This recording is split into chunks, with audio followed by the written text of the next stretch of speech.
Sudah agak nggak umum menikah dengan jalur Twitter yang sekarang X gitu kan. Nah, ini juga menurutku unik. Nah yang ketiga ini menurutku juga nggak umum gitu.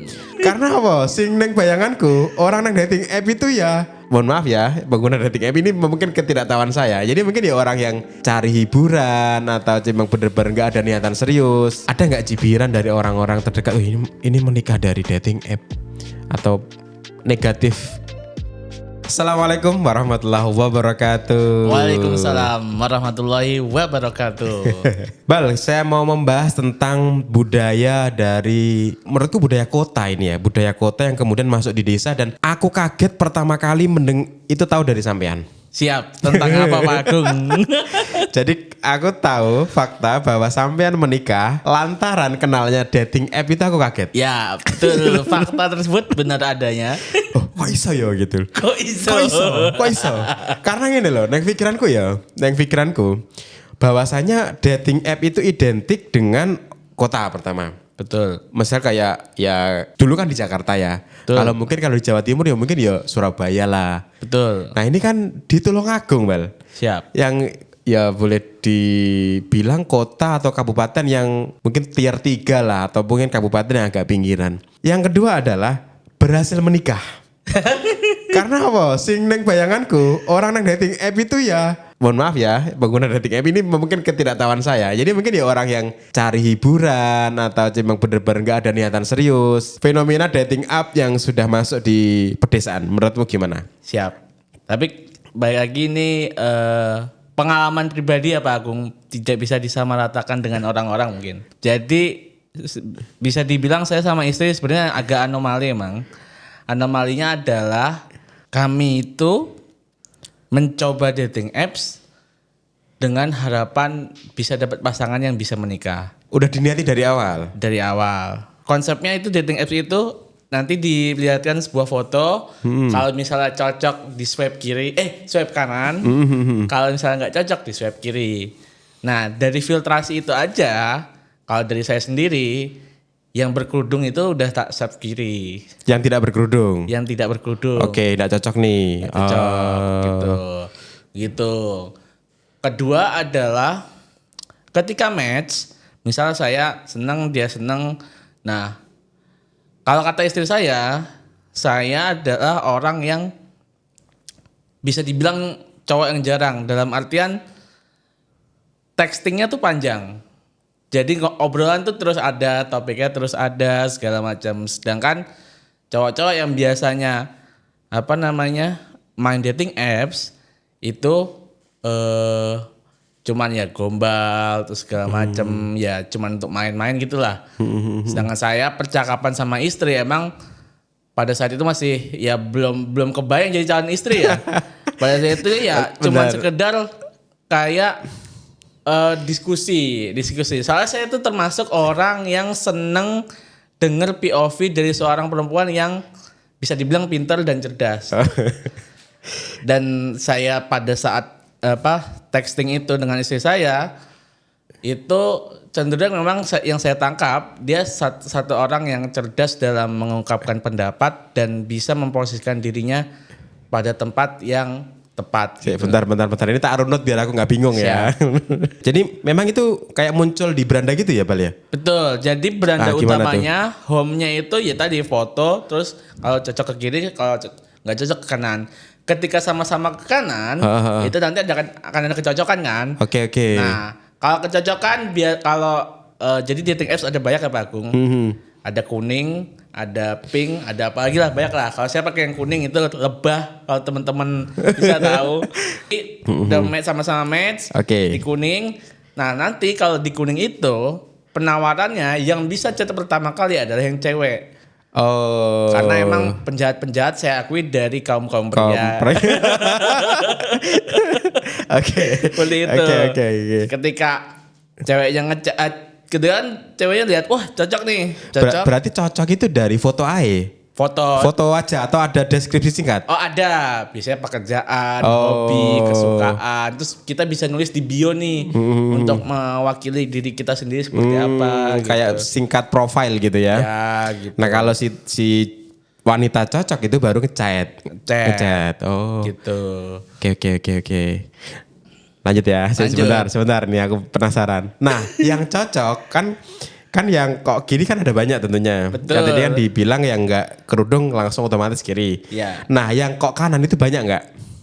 Banyak, yang sampai cocok pun ada sampai puluhan bisa dikatakan. Oh, artinya cocok itu sama-sama ke kanan. Sama-sama kalian sama-sama chatting. Oh. Nah, sama-sama chatting. Sama-sama chatting. Ada puluhan. Ada belasan lah nggak sampai Malah puluhan. gitu ya. Oke. Nah, kadang itu chatnya mandek ketika emang nggak saling seru satu sama lain. Mungkin dari sayanya effort dalam artian ngechat panjang tapi dari dianya dry text. Nggak ada effortnya lah. Oh. Terus kalau kayak gitu kan ya males kan. Iya. Oke. Gitu.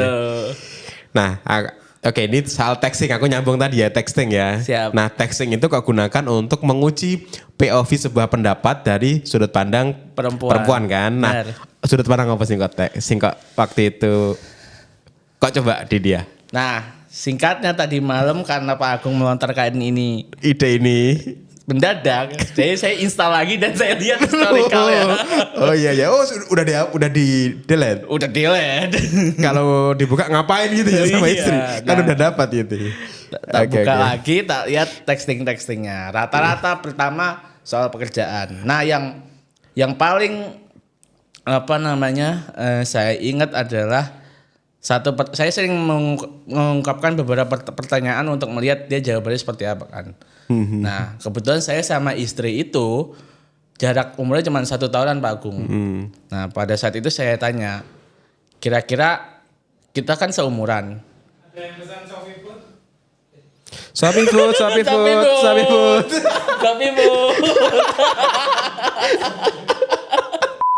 Oke. Balik lagi. Lanjut lagi. Shopee food. Saya sama istri kan seumuran. Oke. Jadi pertanyaan yang paling saya ingat adalah kita kan seumuran nih.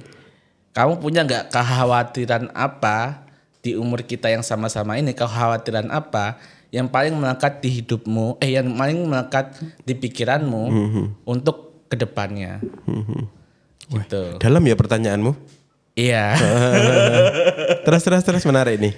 Terus jawaban istri pada saat itu memang dia sangat struggle dengan karirnya. Dalam artian sebelumnya itu di beberapa dalam mencari kerjaan agak sulit memang. Tapi pada akhirnya alhamdulillah ya sering berjalannya karirnya dia bisa. Nah pada saat itu jawabannya dia adalah gimana caranya cari uang. Gimana cara cari uang terus segala macam pekerjaan karena dia ada histori cari kerjaan sulit dan pernah dapat lingkungan kerja yang kurang sehat segala macam terus berkembang. Nah dia juga bilang bahwasanya sebenarnya dia kenapa kok khawatir mencari uang yang banyak karena pada saat itu mindsetnya dia adalah kayak mungkin aku akan susah mendapatkan calon suami karena setelah saya telisik lagi pada saat itu dia itu masih 50-50 antaranya soal dia siap nggak untuk berbagi kehidupan dengan seseorang. Wah, dalam ini. Gitu. Karena mungkin ada trauma begitu. Sedikit iya, tapi yang lebih signifikannya adalah ke dirinya sendiri.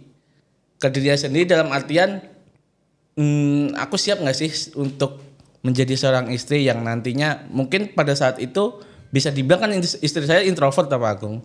Introvert yang mana introvert itu sering dalam artian ya kurangnya bersosialisasi dalam artian karena energinya cepat habis itu. Jadi dia lebih sering sendiri dibandingkan dengan orang-orang. Apakah kesendiriannya ini akan cocok ketika bertemu dengan orang lain gitu. Oke, jadi mungkin karena kurang banyak literasi kali ya. Jadi banyak juga kan orang introvert bisa bersosial, iya, bisa. berkeluarga dan sebagainya kan. Oke. Terus sempat ada. Jadi istri saya tuh punya mindset seperti ini.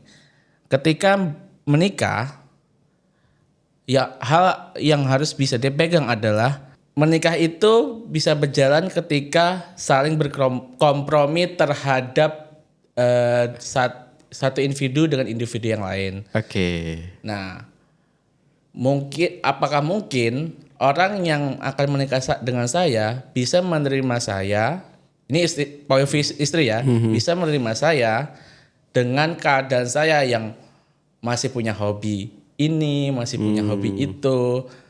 Jadi dia pengen ketika menikah dia jangan sampai kehilangan jati dirinya yang memang membentuk dia sampai saat itu. Gitu. Itu obrolan-obrolan ini tercipta di texting aplikasi itu?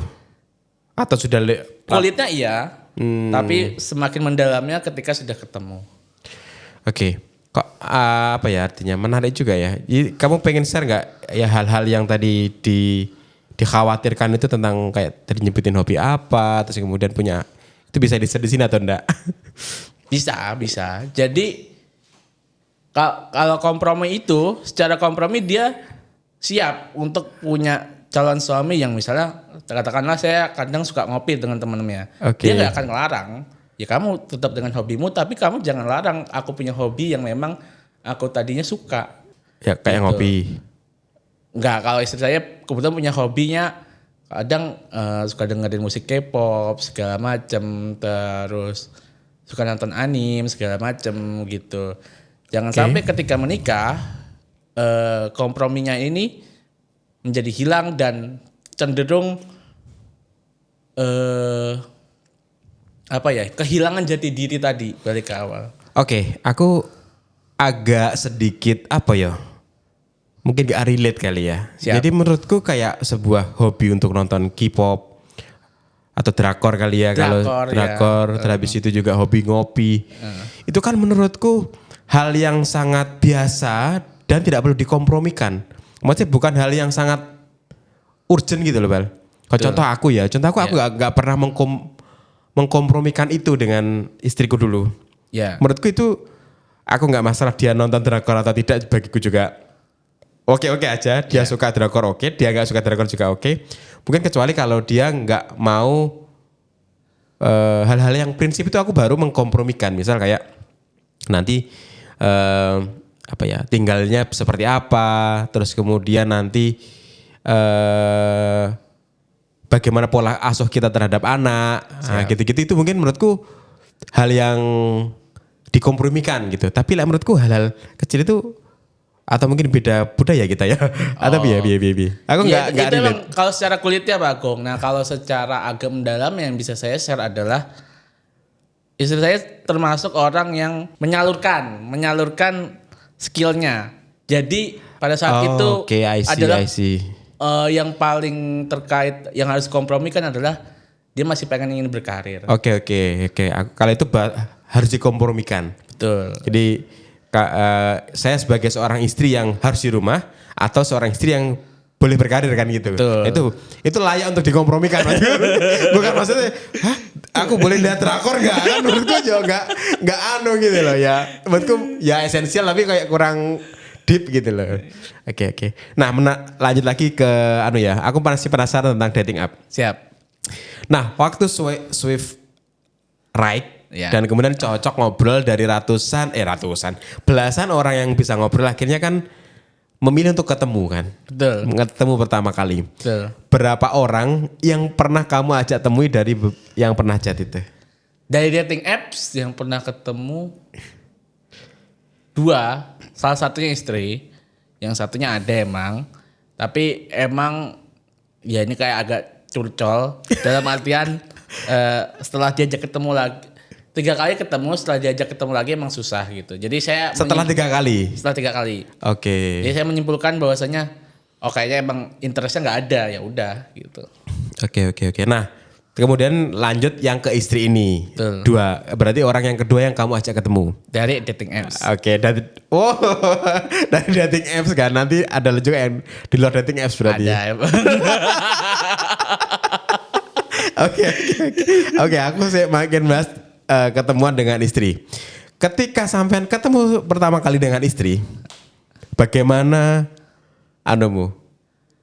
perspektifmu? Pertama ketemu itu, saya ngeliat pertama kan dia masih maskeran gitu. Ketemuannya di salah satu brand yang pernah pecah telur liput juga. Restoran, makanan gitu ya. Oke. Mie. Kebetulan sama-sama suka mie juga. Oke. Terus ketemu, pas masih ketemu biasa. Tapi ketika udah duduk, terus dia buka maskernya, pada saat itu kayak ada di dalam diri saya kayaknya ini. Oh langsung? Langsung. Ketika buka masker, oh ini jodohku gitu? Iya. Kenapa seperti itu? Nggak tahu, ada kayak getaran dan feelingnya mungkin. Oh, oke. Gitu. Nah setelah kayak gitu ketemu terus pulang tuh ya kepikiran di jalan. Bener ini nggak gitu. Inikah jatuh cinta? Terngiang-ngiang gitu ya. Oke. Tapi bedanya dengan istri adalah saya kan langsung kan. Nah istri adalah tipe yang dia cintanya ya teman-teman. Cintanya itu bertumbuh dalam artian kalau orang Jawa bilang waiting tresno Soko kuliner. Gitu. Iya. Jadi kalau istri sendiri terbentuk ketika kami ya emang saling berkomunikasi segala macam. Pulang terus chat lagi terus pertemuan kedua ngobrol segala macam. Nah, di antara pertemuan kedua dengan pertemuan ketiga saya istikharah. Oke. Selama 1 minggu. Pola istikharah apa sing sampean seminggu ya? Seminggu istikharah apa itu, Bel? Jadi kalau saya sendiri kan emang istikharah itu kalau saya yang belajar ya Bagong. Ya di setelah sholat fardu, kalau ada sholat sunnahnya ya sekalian doa istikharah gitu. Nah itu selama 1 minggu ya sekali-sekali aja 2 rakaat tapi konsisten gitu. Ketemu jawabannya, oh ini mantep nih gitu. Kebetulan bentuk jawaban istikharah saya itu bukan yang langsung ada kayak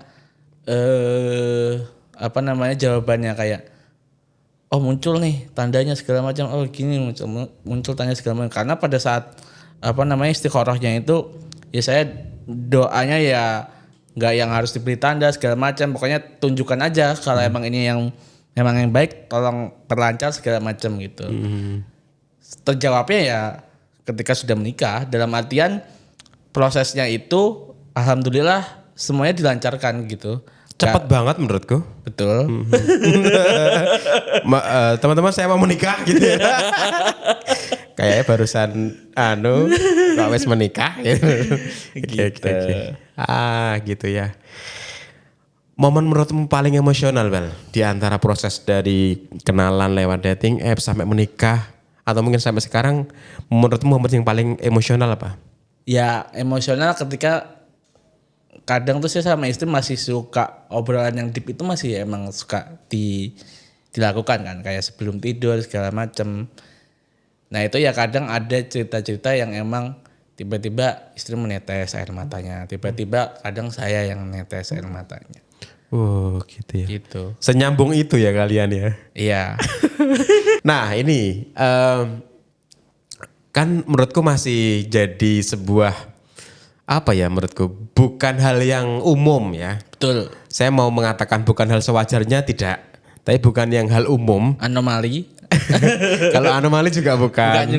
Bukan juga. Bukan hal yang umum aja. Siap. Di luar keumuman orang desa atau orang kampung dalam mencari jodoh kan. Betul. Dan juga alhamdulillah di editor sini atau orang di tim kita di Pecah Telur kan 3 orang yang sudah menikah ya. Yang kami membersamai maksudnya. Oh. Pertama adalah Mas Nuril. Betul. Dia menikah dengan teman kuliahnya. Betul. Umum lah itu. Menikah dengan teman kuliah itu menurut saya umum.